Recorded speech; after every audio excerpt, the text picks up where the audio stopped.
मौजूद हैं माहिर एहसन मलिक साहब। बहुत शुक्रिया एहसन साहब आपके कीमती वक्त का।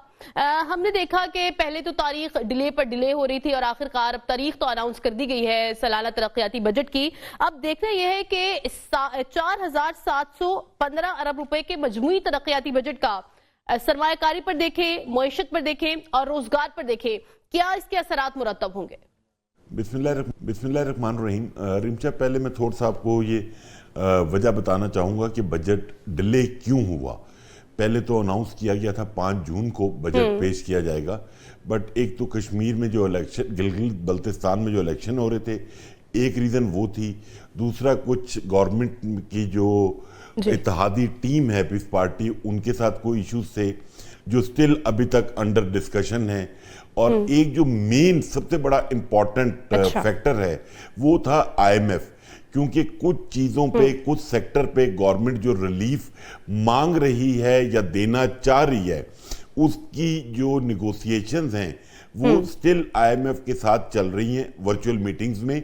और जो कि उम्मीद है कि शायद आज रात को जो मीटिंग होगी उसमें गवर्नमेंट को पता चलेगा कि वो कितनी स्पेस ले पाई है लोगों को रिलीफ देने के लिए। अब बजट का बेसिकली तो इम्पैक्ट जो आना है वो जब अनाउंस होगा वो एक डिफरेंट बजट होगा।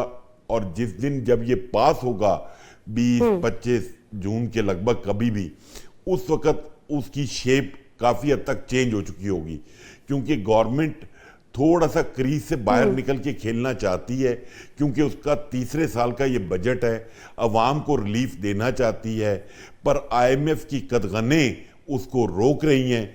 अब देखना है कि इस IMF की और हुकूमत की कश्मकश में हुकूमत कितनी स्पेस ले पाती है और IMF कितनी स्पेस देता है।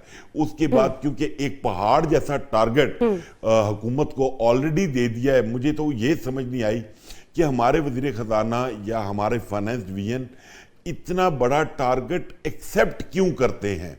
मतलब 15,430 अरब का आपसे 13,000 का टारगेट अचीव नहीं हो रहा, वो शॉर्टफॉल है। मुल्क में इकोनॉमिक एक्टिविटी चोक हुई हुई है। आप जब तक लोगों को रिलीफ नहीं देंगे, एक्टिविटी नहीं करेंगे, तो कैसे, मतलब बिजनेस ग्रो नहीं करेगा तो टैक्स कहां से आएगा? तो इसका मतलब है कि आम आदमी के ऊपर बोझ पड़ने वाला है? जी बिल्कुल, बिल्कुल पड़ने वाला है। इसमें एक थोड़ी सी उम्मीद की किरण है। अल्लाह करे, जो सब लोग भी दुआ कर रहे हैं कि अगर ईरान और US का मामला सेटल हो जाता है और हमारे पेट्रोल की प्राइसेस अगर कम हो जाती हैं, तो फिर एक शायद रिलीफ आपको इनडायरेक्टली मिले कि पेट्रोल की प्राइसेस कम हो और जो ज़रूरियात ज़िंदगी है उसकी जो कॉस्ट है वो थोड़ी कम हो जाए। अगर खुदा न ख्वास्ता नहीं होता और पेट्रोल की प्राइस यहीं पे रहती है, तो फिर शायद आम आदमी के लिए जिंदगी तंग होगी।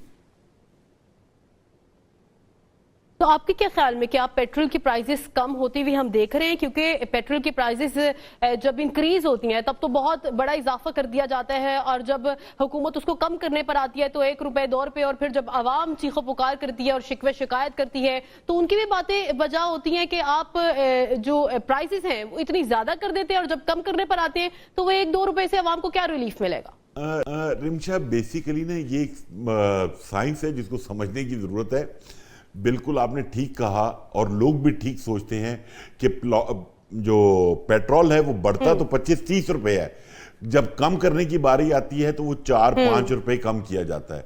उसकी रीजन ये है कि जो हुकूमत की फाइनेंस डिवीजन की नालायकियां हैं, जो टैक्स कलेक्शन में उनकी शॉर्टफॉल है, वो फिर वो यहां से पूरा करते हैं कि वो यहां पे आपको पेट्रोलियम लेवी लगा के, तो IMF के सामने अच्छा बच्चा बनने के लिए पेट्रोलियम लेवी को बढ़ाया जाता है।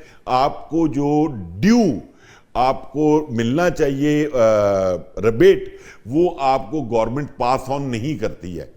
बट अभी मुझे उम्मीद है कि इंशाल्लाह ये मामला शायद नेक्स्ट वीक में सेटल डाउन हो जाए, तो आपको पेट्रोल में एक अच्छी ब्रेक मिलेगी।